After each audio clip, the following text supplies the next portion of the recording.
ঘুম থেকে উঠছি, এখন নতুন নতুন সাউন্ড শুনে তো আমার ইউজারকে। ওকে, এটা কি জিনিস আসলো? আমি আমার ইউজারের নতুন ডিভাইস, আমার নাম ইয়ারবাডস। আপনার নাম কি? আমরা একটা বড় ডিভাইস, বড় কম্পোনেন্ট নিয়ে থাকি। এটার জন্য আমাদের বড় বড় সাউন্ড ছিটকায় ছিটকায় বের হয়, আর তোমাদের ছোট ডিভাইস, ছোট কম্পোনেন্ট থাকে যেটার জন্য মিউ মিউ করে সাউন্ড বের হয়। সত্যি কথা, আমার সাউন্ড মিউ মিউ করে বের হয়, কিন্তু আমারটা তোর মতো মোড়া না। এর জন্য যেখানে সেখানে নিয়ে যাওয়া যায়, আর তোরটা ঘাড়ে নিয়ে ঝুলায় ঝুলায় নিতে হয়। আর ঘাড়ে পড়ে যদি শুয়ে যায়, টাস করে ভেঙে যায়। হ্যাঁ, তুই পোর্টেবল, কিন্তু আমার মতন কানকে সিল কইরা সাউন্ড দিতে পারস না। আমার ডিজাইনটা এরকম ভাবেই করা, যেটার জন্য বাইরের সাউন্ড ভিতরে ঢুকতে পারবে না।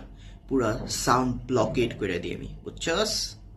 তোরটা কয়েকদিন পরার পরই কানে ব্যথা আরম্ভ করে দেয়, কানের ভিতরে ঢুকে বসে থাকস।